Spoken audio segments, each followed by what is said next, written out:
నమస్తే, welcome to Sri paper news. ముందుగా headlines. జై స్వచ్ఛ సేవక్ ప్రతి ఒక్కరి నినాదం కావాలని పిలుపునిచ్చిన ముఖ్యమంత్రి నారా చంద్రబాబు నాయుడు. భావితరాలకు పరిశుభ్రత లెగసీ అందచేయాలని వ్యాఖ్య. మానవతావాది పుస్తక ఆవిష్కరణ సభలో పాల్గొన్న ఉప ముఖ్యమంత్రి పవన్ కళ్యాణ్. జస్టిస్ గోపాల్ గౌడ్ సమక్షంలో నిలబడి ప్రసంగించడం అదృష్టంగా భావిస్తున్నానని వెల్లడి. విశాఖలో జరగనున్న సిఐఏ సదస్సు కోసం ముంబైలో మంత్రి నారా లోకేష్ రోడ్ షో. చంద్రబాబు నాయుడు సమర్థ నాయకత్వం వల్లే పెట్టుబడులు ఊపందుకున్నాయని స్పష్టీకరణ. జై స్వచ్ఛ సేవకు ప్రతి ఒక్కరి నినాదం కావాలని, స్వచ్ఛత పరిశుభ్రత పాటించే పారిశుద్ధ కార్మికులు నిజమైన దేశభక్తులని ముఖ్యమంత్రి నారా చంద్రబాబు నాయుడు అన్నారు. రాష్ట్రంలో స్వచ్ఛాంధ్ర కార్యక్రమాన్ని ఉద్యమ స్ఫూర్తితో ముందుకు తీసుకువెళ్తున్నట్లుగా వెల్లడించారు. ఆపరేషన్ సింధూర్లో సైనికులు చేసిన అవిరోచిత పోరాటానికి సమానంగా అపరిశుభ్రతను పారిశుద్ధ కార్మికులు పారద్రోలాలని ఆయన చెప్పారు. రాష్ట్రంలో స్వచ్ఛ హాస్పిటల్స్, ప్రభుత్వ కార్యాలయాలకు వచ్చేందుకు అంతా కృషి చేయాలని పిలుపునిచ్చారు. భావితరాలకు పరిశుభ్రత లెగసీ అందచేయాలని అన్నారు. గత ప్రభుత్వం స్వచ్ఛ భారత్ నిధులను సద్వినియోగం చేసుకోలేకపోయిందని విమర్శించారు. చెత్త పన్ను వేసి 85 లక్షల మెట్రిక్ టన్నుల మేర చెత్తను గత ప్రభుత్వం వదిలేసిందని ఆగ్రహాన్ని వ్యక్తం చేశారు. తిరుమలను కూడా అపరిశుభ్రంగా మార్చారని ధ్వజమెత్తారు. తాము చెత్త పన్నును రద్దు చేసి చెత్తను తొలగించామని అన్నారు. లెగసీ వేస్ట్ తొలగించిన మంత్రి నారాయణకు మున్సిపల్ సిబ్బందికి అభినందనలు తెలిపారు. జనవరి 1 నాటికి ఏపీని జీరో వేస్ట్ రాష్ట్రంగా చేసేలాగా లక్ష్యంగా పెట్టుకున్నామని వెల్లడించారు. త్వరలో 100 స్వచ్ఛ రథాలను అందుబాటులోకి తెస్తామని చెప్పారు. పరిసరాలను శుభ్రంగా ఉంచే వాళ్లను గౌరవించుకోవాలని తెలిపారు. ప్రతి కార్యాలయంలో, రోడ్ల మీద ఇలా అన్ని చోట్ల పరిశుభ్రతే కనిపించాలని, స్వచ్ఛమైన, పచ్చనైన, ఆరోగ్యకరమైన రాష్ట్రం కోసం పనిచేద్దామని పిలుపునిచ్చారు. మన రాష్ట్రంలోని వివిధ నగరాలు జాతీయ స్థాయిలో అవార్డులు దక్కించుకున్నాయని గుర్తు చేశారు. స్వచ్ఛాంధ్ర సాధ్యం కాకుండా స్వర్ణాంధ్ర సాధ్యం కాదని తేల్చి చెప్పారు. సింగపూర్ దేశంలో స్వచ్ఛతపై అధ్యయనం చేసి ఉమ్మడి రాజధాని హైదరాబాద్ లో అమలు చేశామని గుర్తు చేశారు. రాత్రిపూట క్లీనింగ్ విధానం కూడా అమలు చేశామని అన్నారు. గ్రీన్ పాస్పోర్ట్ ద్వారా విద్యార్థుల్లో చెట్లు పెంచే అలవాటును పెంచుతున్నట్లుగా వివరించారు. యూజ్ అండ్ త్రో పాలసీ కాదు, యూజ్ రికవరీ రీయూజ్ పాలసీ అమలు చేస్తున్నామని అన్నారు. స్వచ్ఛాంధ్ర సహకారం కాకుండా స్వర్ణాంధ్ర సాధ్యం కాదని నా నమ్మకం. అందుకే ముఖ్యమంత్రిగా ఎన్ని కార్యక్రమాలున్నా స్వర్ణాంధ్ర, స్వచ్ఛాంధ్ర అనే కార్యక్రమానికి శ్రీకారం చుట్టాం. ఈరోజు స్వచ్ఛాంధ్ర అనేది కేవలం నినాదం కాదు, దీన్ని ఒక ఉద్యమంగా, సాంప్రదాయంగా ముందుకు తీసుకుపోవాలి. ఒక వినూత్నమైన కార్యక్రమం స్టూడెంట్స్ అంతా పెట్టారు. అది మీరు చూసినప్పుడు గ్రీన్ పాస్పోర్ట్ ఇంట్రడ్యూస్ చేసి ప్రతి ఒక్క స్టూడెంట్ కూడా ఇన్ని నెంబర్ ఆఫ్ చెట్లు పెట్టాలి. ఆ చెట్లు పెట్టి ఆ వాతావరణంలో వీళ్ళు కూడా మమేకమయ్యి భవిష్యత్తులో నేను పెట్టిన చెట్టు ఇప్పుడు కూడా బాగుందని గుర్తుపెట్టుకునే విధంగా గ్రీన్ పాస్పోర్ట్ కూడా క్రియేట్ చేశాం. అయితే ఈరోజు మనందరం ఇక్కడ ఒక పండుగలాగా జరుపుకుంటున్నాం. నేను చాలా మీటింగ్లకు వెళ్తున్నాను. ఎన్నో పబ్లిక్ మీటింగ్లు అడ్రస్ చేస్తాం. లక్షల కొద్ది జనాభాతో అడ్రస్ చేస్తాం. కానీ ఆ మీటింగ్లంతా ఒక ఎత్తు. స్వచ్ఛాంధ్ర అవార్డు 2025 కార్యక్రమం నా జీవితంలో ఎక్కువ ఆనందాన్నిచ్చే ఏకైక కార్యక్రమం అని మరొక్కసారి మీ అందరికీ విజ్ఞప్తి చేస్తున్నా. రోడ్లు, పార్కులు, బడులు, గుడులు, వీధి, వాడ, పల్లెలు, పట్టణాలు ఇలా అన్నింటినీ శుభ్రంగా, స్వచ్ఛంగా చేసిన ప్రతి ఒక్కరిని గౌరవించుకునే వేదిక ఇది. ఇది ఇక్కడితో ఆగడానికి వీల్లేదు.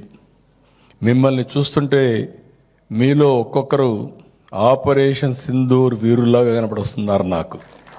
అలాంటి వినూత్నమైన కార్యక్రమాలు చేశారు. మన సైనికులు ఆపరేషన్ సింధూర్తో ఉగ్రవాదుల శిబిరాలను తుడిచివేశారు. మీరు మీ కష్టంతో, చిత్తశుద్ధితో మీ ఆరోగ్యాల్ని పణంగా పెట్టి అపరిశుభ్రతని తరిమివేశారు. అందుకే మీరు నాకు వీరుల్లా కనిపిస్తున్నారు. సమాజాన్ని రక్షించే నిజమైన వీరులేనని చెప్పి మరొకసారి మీ అందరికి కూడా విజ్ఞప్తి చేస్తున్నా. చెత్త మీద పన్నేశారు, చెత్త మాత్రం తీయలేదు. ఈ ప్రభుత్వం చెత్త మీద పన్ను రద్దు చేశాం. టోటల్ గా ఉండే చెత్త తొలగించిన ఘనత ఈ ప్రభుత్వాన్ని మీ అందరి సహకారంతో. ఇంకా కూడా కొద్దిగా ఉంది. నేను ఒకటే డిపార్ట్మెంట్ కోరుతున్నా, రేపు రాబోయే రోజుల్లో ఈ సంవత్సరం పూర్తి అయిపోయి ఎక్కడ కూడా చెత్త అనే మాట లేకుండా జనవరి 1కి జీరో వేస్ట్ రాష్ట్రంగా తయారు చేసే బాధ్యత డిపార్ట్మెంట్ది, మీ అందరిది అని చెప్పి మరొకసారి ఇక్కడే మీ అందరికి విజ్ఞప్తి చేస్తున్నా. 8,814 గ్రామాలని ఓడిఎఫ్ ప్లస్ గ్రామాలుగా మనం ఏర్పాటు చేసుకున్నాం. 6 జిల్లాల్ని ఓడిఎఫ్ ప్లస్ జిల్లాలుగా, మోడల్ జిల్లాలుగా మనం ఇప్పటికే ఏర్పాటు చేసుకోవడం జరిగింది. ఈ రోజు మన దగ్గర పొడి చెత్తను సేకరించి వారందరికీ నిత్యావసరం తిరిగి ఇచ్చేలాగా స్వచ్ఛ రథాన్ని ఏర్పాటు చేశాం. ఈ నెలాఖరికి 100 స్వచ్ఛ రథాలు వస్తున్నాయి. 100 మండలాల్లో ఇవన్నీ తిప్పే పరిస్థితి వస్తుంది. 1,09,169 సోక్ పిట్స్ నిర్మాణ దశలో ఉన్నాయి. 106 గ్రామాల్లో మ్యాజిక్ డ్రైన్స్ నిర్మాణం చేపడుతున్నాం. స్వచ్ఛాంధ్ర కోసం ఇలా వినూత్నమైన ఆలోచన చేస్తున్నాం. ఇంకా వీలైతే ఎప్పటికప్పుడు ఏ విధంగా ముందు తీసుకుపోవాలను కాంపిటీషన్స్ క్రియేట్ చేయడానికి ఇప్పుడు పర్ఫార్మెన్స్ వరకు చేశారు. నెక్స్ట్ టైం మీరంతా పోటీలు కూడా పెట్టాలి.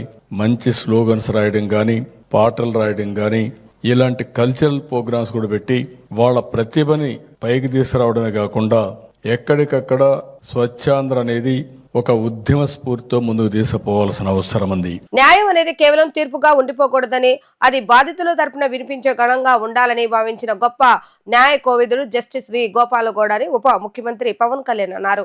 అలాంటి అసామాన్య వ్యక్తి సమక్షంలో నిలబడి ప్రసంగించడం అదృష్టంగా భావిస్తున్నానని తెలిపారు. నేను ఇక్కడికి రాజకీయ నాయకుడిగా రాలేదని, భారతదేశంలో సుప్రసిద్ధుడైన న్యాయ కోవిదుడికి విద్యార్థిగా వచ్చానని ఆయన సంతోషాన్ని వ్యక్తం చేశారు. సామాన్య కుటుంబం నుంచి వచ్చి అసామాన్యుడిగా ఎదిగి తన పదవీ కాలం మొత్తంలో పీడితుల పక్షాన నిలిచి అత్యున్నత న్యాయస్థానానికి న్యాయమూర్తిగా జస్టిస్ గోపాలగౌడ గారు అందించిన సేవలు చిరస్మరణీయమని అన్నారు. జస్టిస్ గోపాలగౌడ జన్మదినోత్సవ వేడుకల భాగంగా బెంగళూరులోను కర్ణాటక విధాన సౌధలో ఆయన జీవితంపై రచించిన మానవతావాది పుస్తక ఆవిష్కరణ కార్యక్రమానికి ముఖ్య అతిథిగా ఉప ముఖ్యమంత్రి పవన్ కళ్యాణ్ హాజరయ్యారు. ఈ సందర్భంగా ఆయన మాట్లాడుతూ ప్రభుత్వాలు 5 ఏళ్లకు ఒకసారి మారే అవకాశం ఉంటుందని, పాలకులు కూడా మారుతారు, కానీ భారతదేశ రాజ్యాంగం ఎప్పటికీ తన పని తాను చేసుకుంటూ వెళ్తుందని జస్టిస్ గోపాలగౌడ బలంగా నమ్ముతారని, పాటిస్తారని అన్నారు. ప్రభుత్వాలు రాజ్యాంగ విరుద్ధంగా ముందుకు వెళ్లిన ప్రతిసారి శ్రీ గోపాలగౌడ నిర్మోహమాటంగా తన అభిప్రాయాన్ని వెళ్లబుచ్చడంలో ముందుంటారని తెలిపారు. ప్రభుత్వాలు గాని, కార్యనిర్వాహక వ్యవస్థలు గాని రాజ్యాంగానికి కట్టుబడి పని చేయాలని, అప్పుడే నిజమైన రాజ్యాంగ ఫలాలు సామాన్యుడికి అందుతాయని ఎప్పుడు చెబుతారని గుర్తు చేశారు.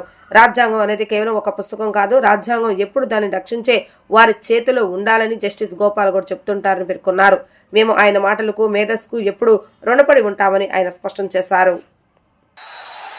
తన జీవితాన్ని ఎలా జీవించాలి, పదవిలో ఉన్నప్పుడు తన శక్తిని ఎవరి కోసం ఉపయోగించాలి, పదవి దిగాక కూడా తన గళం ఎవరి కోసం వినిపించాలన్న ప్రశ్నకు సమాధానం మన కళ్ళ ముందే నిలబడిన ఒక వ్యక్తి రూపంలో ఉంది. ఆయనే జస్టిస్ వి గోపాలగౌడ గారు. ఆయనకు జనసేన తరపున, ప్రజల తరపున నా హృదయపూర్వక జన్మదిన శుభాకాంక్షలు. జస్టిస్ గోపాలగౌడ గారు కేవలం న్యాయమూర్తి కాదు, ఆయన కర్ణాటకలోని చిక్బళ్ళాపూర్ జిల్లా పీడూరు అనే గ్రామంలో పుట్టిన ఒక రైతు బిడ్డ. మన్ వాసన అంటాం తమిళ్లో, మట్టి వాసన, కష్టం విలువ తెలిసిన నేపథ్యమే ఆయన లేబర్ ప్రో పూర్ న్యాయమూర్తిగా మార్చింది. ఆయన డిగ్రీ అయినాక 75లో న్యాయవాదిగా నమోదయ్యారు. కానీ కోర్టుల్లో వారు అడుగుపెట్టింది కేవలం ఫీజుల కోసం కాదు, సగటు ప్రజల కోసం న్యాయం జరగాలన్న తపన. బెంగళూరు మహానగర పాలిక స్టాండింగ్ కౌన్సిల్గా పనిచేసిన, లా కాలేజీల్లో ప్రొఫెసర్గా పాఠాలు చెప్పిన ఆయన దృష్టి ఎప్పుడూ కార్మికుల, కర్షకుల సమస్యలపైనే ఉండేది. న్యాయ చరిత్రలో మైలురాళ్ళు జస్టిస్ గోపాలగౌడ గారు న్యాయపీఠంపై కూర్చున్నప్పుడు అది ధర్మాసనమైంది. ఆయన తీర్పులు చాలా ధైర్యంగా, నిక్కచ్చిగా ఉంటాయి. కార్మికుడికి అక్రమ తొలగింపునకు పరిహారం బదులు ఉద్యోగం పునరుద్ధరణ, రీఇన్స్టేట్మెంట్ తప్పనిసరి అని తేల్చి చెప్పారు. కార్మికుడికి ఉద్యోగం అంటే కేవలం జీతం కాదు, అది అతని గౌరవం, అతని భద్రత నిరూపించారు. రైతు భూముల్ని ఒక రక్షకులు వారు.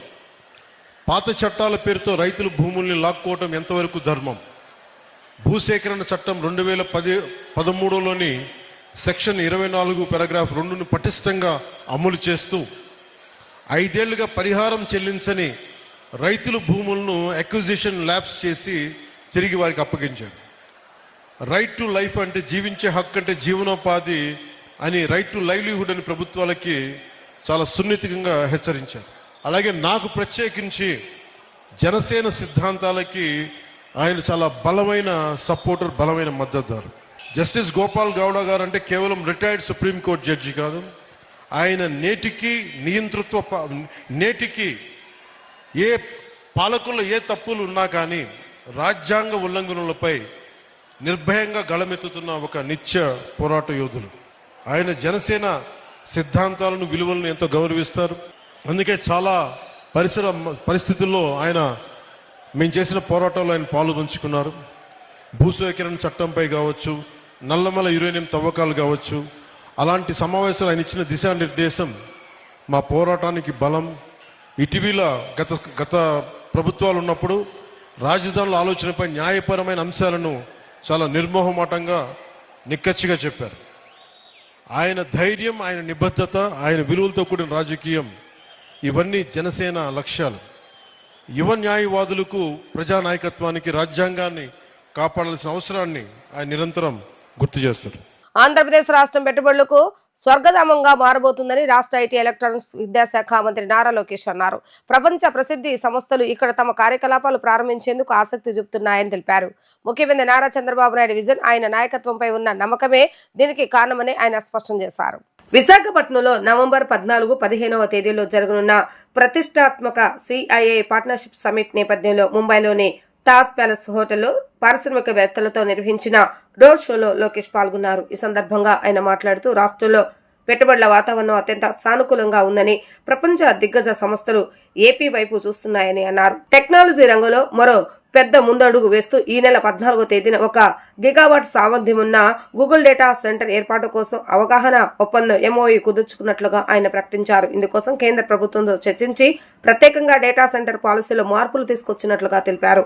ఉక్కు రంగంలో ప్రపంచ ప్రఖ్యాతి సంస్థ అసెల్ మెటల్ తమ స్టీల్ ప్లాంట్ పనులను వచ్చే నెలలో ప్రారంభించనుందని వెల్లడించారు. కేవలం ఒక జూమ్ కాల్ సమావేశం ద్వారా ఈ ప్రాజెక్టుకు అవసరమైన అన్ని అనుమతులు ఇచ్చామని, ఎలాంటి అధికారిక ఒప్పందం లేకుండానే 15 నెలల ప్రాజెక్టును పట్టాలెక్కించగలిగామని, ఇదే తమ స్పీడ్ ఆఫ్ డూయింగ్ బిజినెస్ కు నిదర్శనమని ఆయన వివరించారు. If I would sum up Visakhapatnam, it's like if Bangalore were to marry Goa and have a child, it's Visakhapatnam. It has best of both worlds. It's one of the most beautiful city, very hospitable people. There's great Aruku Valley. I'm sure all of you must be following. Aruku coffee has become very popular. So that's been a huge project again from the state. So it's next door. It's one of the strategically important city for India. It's going to be $1 trillion economic corridor that we are building it out to be.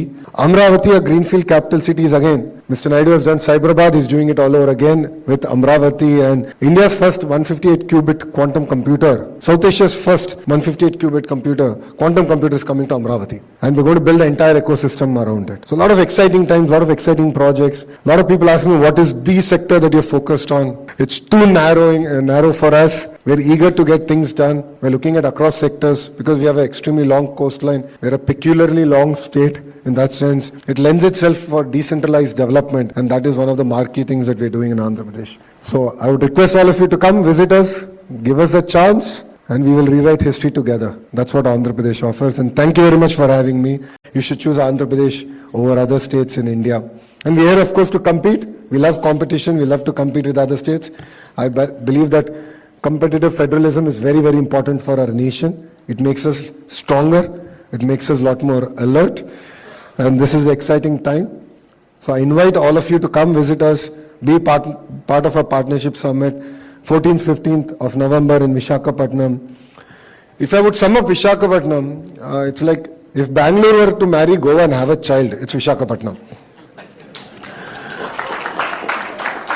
It has best of both worlds. It's one of the most beautiful city, very hospitable people. There's great Aruku Valley. I'm sure all of you must be following. Aruku coffee has become very popular. So that's been a huge project again from the state. So it's next door.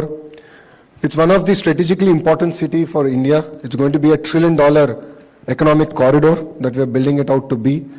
Amravati, a greenfield capital city, is again.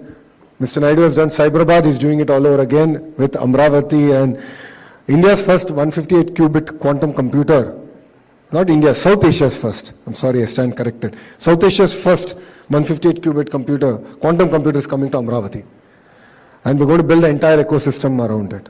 So a lot of exciting times, a lot of exciting projects. A lot of people ask me, what is the sector that you're focused on? It's too narrow for us. We're eager to get things done. We're looking at across sectors because we have an extremely long coastline. We're a peculiarly long state in that sense. It lends itself for decentralized development, and that is one of the marquee things that we're doing in Andhra Pradesh. So I would request all of you to come visit us, give us a chance, and we will rewrite history together. That's what Andhra Pradesh offers, and thank you very much for having me. రాష్ట్రంలోని విద్యార్థులకు ముఖ్యమంత్రి నారా చంద్రబాబు నాయుడు మరో వరం ఇవ్వాలని నిర్ణయించారు. విదేశాల్లో graduation, post graduation చదవాలనుకునే ప్రతి విద్యార్థికి పావలా వడ్డీకే బ్యాంకు రుణాలు ఇచ్చేలాగా సరికొత్త పథకాన్ని రూపొందించాలని అధికారులను ముఖ్యమంత్రి నారా చంద్రబాబు నాయుడు ఆదేశించారు. ఎలాంటి పరిమితి లేకుండా ఎంతమంది విద్యార్థులైనా చదువుకునేందుకు వీలుండాలని చెప్పారు. అలాగే దేశంలో ఐఐటి, ఐఐఎం, నీట్ వంటి ఉన్నత విద్య చదవాలనుకునే వారికి కూడా ఈ పథకం వర్తింపచేయాలని సూచించారు. సచివాలయంలో SC, ST, BC, EBC, minority, దివ్యాంగ సంక్షేమంపై మంత్రులు డోలా బాల వీరాంజనేయ స్వామి, ఫరూక్, సవిత ఆయా శాఖల ఉన్నతాధికారులతో ముఖ్యమంత్రి నారా చంద్రబాబు నాయుడు సమీక్ష నిర్వహించారు. రాష్ట్రంలో ప్రస్తుతం ఉన్న అన్ని హాస్టల్స్ రెసిడెన్షియల్ పాఠశాలగా మార్చేందుకు అధ్యయనం చేయాలని, దీనిపై సమగ్ర నివేదిక సమర్పించాలని అధికారులను ముఖ్యమంత్రి ఆదేశించారు. ప్రతి పేద విద్యార్థికి నాణ్యమైన విద్య అందించాలన్నదే తన సంకల్పమని అధికారులు ఇందుకోసం కృషి చేయాలని సీఎం చెప్పారు. హాస్టల్స్ ను రెసిడెన్షియల్ పాఠశాలగా అప్గ్రేడ్ చేయడం ద్వారా విద్యార్థులకు నాణ్యమైన విద్యను అందజేయడం సాధ్యమవుతుందన్నారు. ఎస్సీ, ఎస్టీ, బీసీ హాస్టల్లో మౌలిక వసతులు, సౌకర్యాల కల్పనతో పాటు ఏడాదిలోగా మరమ్మతులు పూర్తి చేయాలని అన్నారు. గురుకులాలో హైజీన్ పరిస్థితులు ఉండేలాగా చూడాలని, విద్యార్థుల ఆరోగ్యానికి ప్రాధాన్యత ఇవ్వాలని నిర్దేశించారు. నసనకోట ఆత్మకూరు బీసీ బాలికల పాఠశాలను 2.65 కోట్లతో జూనియర్ కాలేజీగా ఉన్నతీకరించేందుకు ముఖ్యమంత్రి అనుమతించారు. అలాగే తల్లికి వందనం పథకం నుంచి school maintenance fund, toilet maintenance fund కు నిధులు ఇస్తామని వెల్లడించారు. అన్ని రెసిడెన్షియల్ స్కూల్స్, హాస్టల్లో సౌర విద్యుత్ ఉత్పత్తికి చర్యలు తీసుకోవాలని అన్నారు. దీంతో విద్యుత్ బిల్లుల భారం తగ్గుతుందని అన్నారు.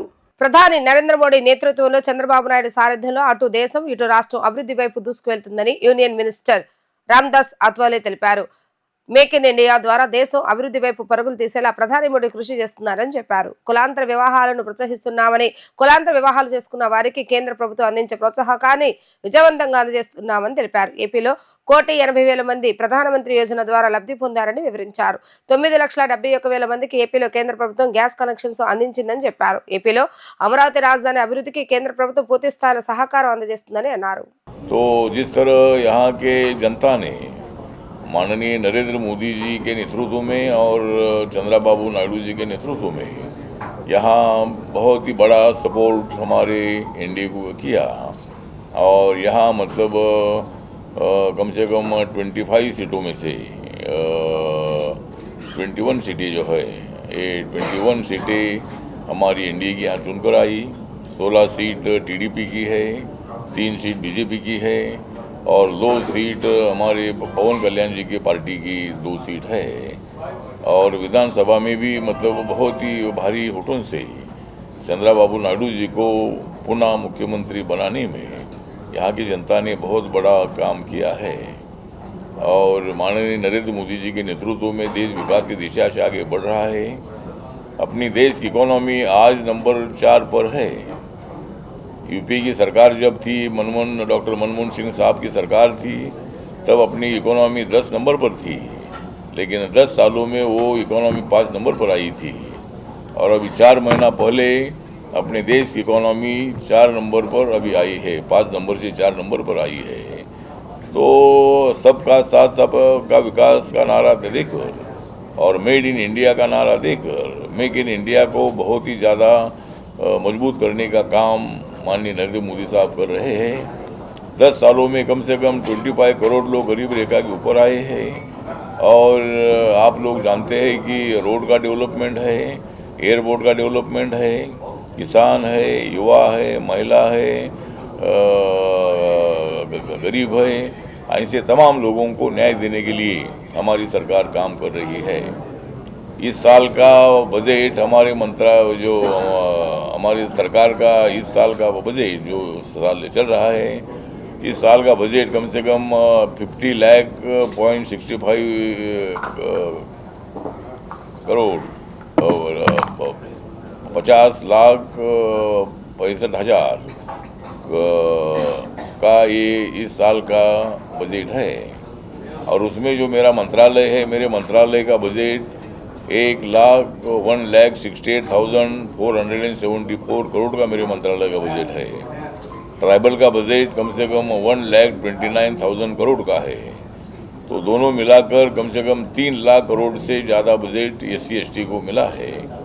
तो मुझे लगता है कि एक बहुत ही बड़ा सपोर्ट हमारे SC/ST के मंत्रालय को माननीय मोदी सरकार ने दे दिया है। और मैं उस मंत्रालय का मैं राज्य मंत्री हूँ और हमारे मंत्रालय के माध्यम से दिव्यांगजनों को सशक्त करने का काम, जो शेड्यूल कास्ट के लोग हैं उनको सशक्त करने का काम, जो OBC है उनको न्याय देने का काम, और जो ट्रांसजेंडर है उनके लिए भी मतलब उनको पूरे अधिकार देने का काम, अनाथ लोगों को न्याय देने का काम, जो नशा करने वाले लोग हैं उनके लिए नशा मुक्त भारत अभियान, ये भी अभियान हमारे मंत्रालय ने शुरू किया है। और नशे से उनको मुक्त करने का काम भी हमारे मंत्रालय के माध्यम से हो रहा है। हमारे मंत्रालय की इंटरकास्ट मैरिज की भी स्कीम है और हर साल में कम से कम 2.5 लाख से ज़्यादा इंटरकास्ट मैरिज होते हैं और उनके लिए हमारा मंत्रालय 2.5 लाख रुपए उनको मदद देता है। जो एट्रोसिटी एक्ट है, दलितों पर जो अत्याचार होते हैं, उस अत्याचार को काबू में लाने के लिए भी हमारा मंत्रालय प्रयत्न करता है। हर राज्यों को उसी तरह का आदेश भी हम देते हैं। రాష్ట్ర ప్రభుత్వం అమలు చేస్తున్న స్వర్ణాంధ్ర 2047 పై రాజస్థాన్ రాష్ట్ర ప్రణాళిక శాఖ ఉన్నతాధికారుల బృందానికి వివరించామని 20 సూత్రాల అమలు చైర్మన్ లంకా దినాకర్ తెలిపారు. స్వర్ణాంధ్రను తీర్చిదిద్దేందుకు తీసుకున్న చర్యలను సమగ్రంగా వివరించామని చెప్పారు. ఇచ్చాపురం నుంచి తడా వరకు పోర్టులు ఎలా అభివృద్ధి చేస్తున్నామో చెప్పామని తెలిపారు. రాష్ట్రంలో అన్ని జిల్లాల్లో పారిశ్రామిక అభివృద్ధికి తీసుకుంటున్న చర్యలను, ప్రగతిని, అమరావతిని అభివృద్ధితో సహా రాజధాని ద్వారా పెరగనున్న GDP అంశాలను తెలియజేశామని చెప్పారు. కేంద్ర ప్రభుత్వం ప్రధాని మోడీ లక్ష్యాన్ని నెరవేర్చేందుకు రాష్ట్ర ప్రభుత్వం తీసుకుంటున్నటువంటి చర్యలను వివరించామని చెప్పారు. వైసీపీ హయాంలో కల్తీ లిక్కర్ మాఫియాకు మూల విరాట్గా ఉన్న జగన్ 3,500 కోట్లు కొలగొట్టారని మండలి చీఫ్ పంచుమతి అనురాధ విమర్శించారు. కల్తీ మద్యం విషయంలో సీఎం చాలా కఠినంగా ఉన్నారని అన్నారు. కేవలం ఆరోపణలు వచ్చినందుకే 2 పార్టీ నాయకులను సస్పెండ్ చేశారని, గత 5 ఏళ్ల వైసీపీ పాలనలో అధికారికంగానే కల్తీ మందు వ్యాపారం జరిగిందని స్పష్టం చేశారు. ఆ పార్టీ నేతలు విచ్చలవిడిగా కల్తీ మద్య వ్యాపారాలు చేశారని ఆమె ఆరోపించారు.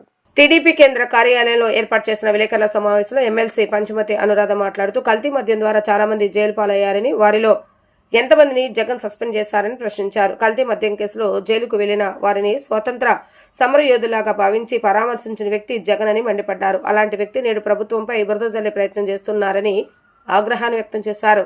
ఎన్నికలకు ముందు కొందరు వైసీపీ కోవట్లో టీడీపీలో చేరారని, వారి వల్లే పార్టీకి చెడ్డ పేరు వస్తుందని మండిపడ్డారు.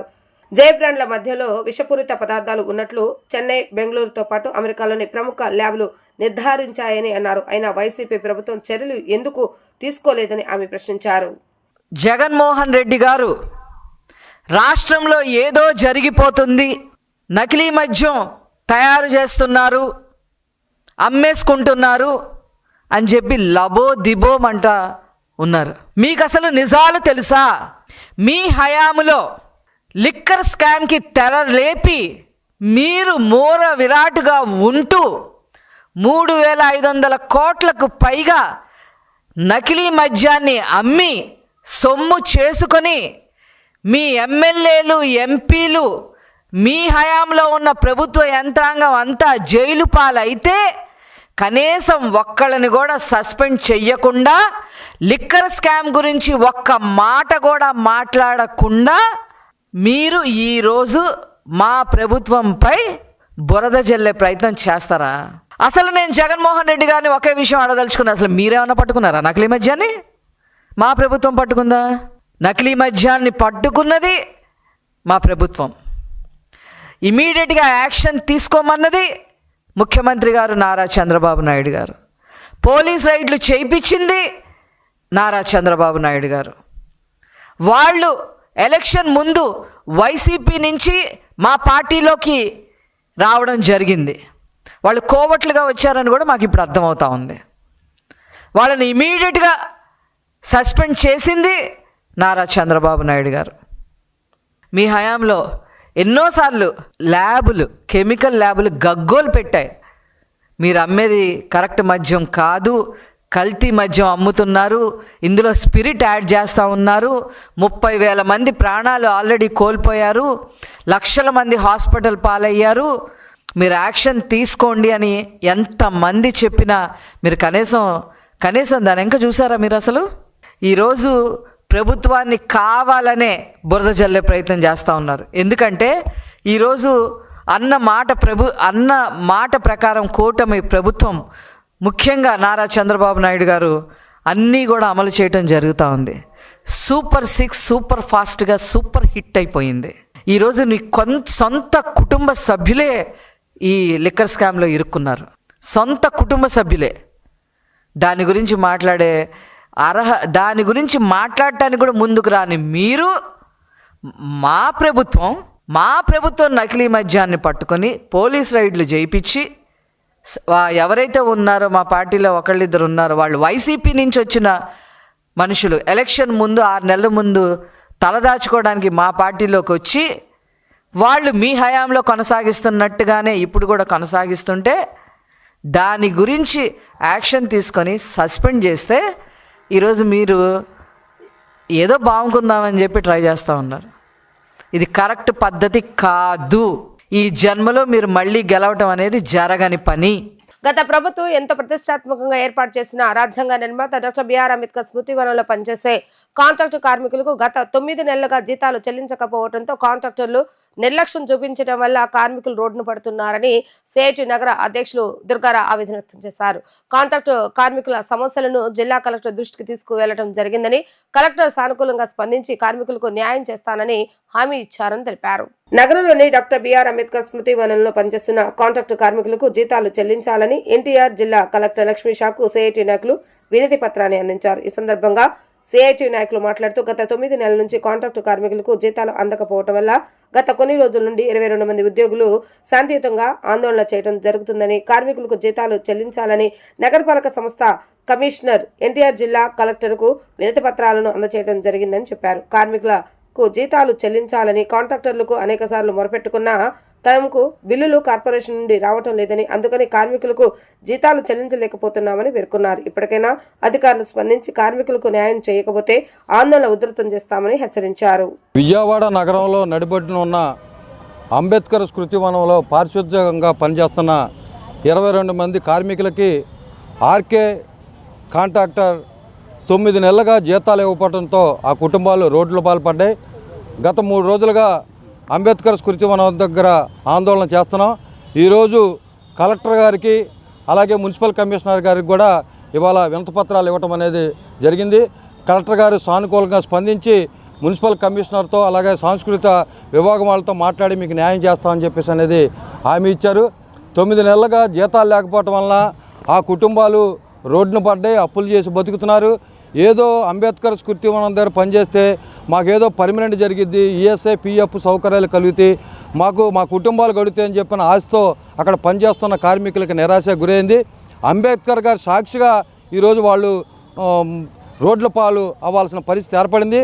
అందుకే ఇప్పటికైనా సరే ప్రభుత్వం అధికారులు స్పందించి ఆర్కే కాంట్రాక్టర్ని వెంటనే పిలిపించి 9 నెలల బకాయిలు ఉన్న జీతాలు వెంటనే ఇవ్వాలని చెప్పేసి అనేది మీ సందర్భంగా కోరుతున్నాం. లేని పక్షంలో గత్యంతరం పరిస్థితుల్లో ఆందోళన కొనసాగిస్తామని చెప్పనేది ఈ సందర్భంగా తెలియజేస్తున్నాం. మద్యం కుంభకోణంలో విజయవాడ, గుంటూరు జిల్లా జైల్లో ఉన్న 7 నిందితులకు ఏసీబీ కోర్టు ఈ నెల 13 వరకు రిమాండ్ను పొడిగించింది. విజయవాడ జిల్లా జైల్లో ఉన్న ప్రధాన నిందితులు కసిరెడ్డి రాజశేఖర రెడ్డి, మాజీ ఎమ్మెల్యే చెవిరెడ్డి భాస్కర్ రెడ్డి, చేకూరి వెంకటేశ్వర నాయుడు, సజ్జల శ్రీధర్ రెడ్డి, బూరేటి చాణక్యతో పాటు గుంటూరు జిల్లా జైల్లో ఉన్న బాలాజీ, కుమారన్ యాదవ్, నవీన్ కృష్ణాలను పోలీసులు ఏసీబీ కోర్టులో హాజరుపరిచారు. వారికి రిమాండ్ పొడిగిస్తూ న్యాయాధికారి పి భాస్కర్ ఆదేశాలు ఇచ్చారు. ఈ కేసులో బెయిల్ పొందిన ఎంపీ పివి మిథున్ రెడ్డి, మాజీ ఐఏఎస్ అధికారి K Dhanunjaya Reddy, P Krishnamohan Reddy, Paila Dilip, Balaji, Govindappa court వాయిదాకు హాజరయ్యారు.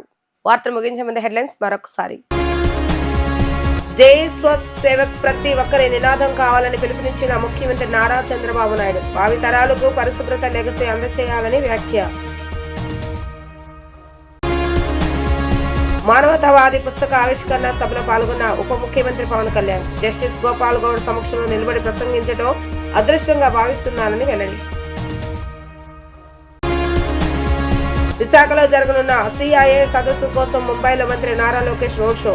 చంద్రబాబు నాయుడు సమర్థ నాయకత్వం వల్లే పెట్టుబడులు ఊపందుకున్నాయని స్పష్టీకరణ. ఇవి ఈ రోజు వార్తా విశేషాలు. మరలా తిరిగి ప్రసారం అయ్యే వార్తలో మళ్ళీ కలుద్దాం. అంతవరకు సెలవు. నమస్కారం.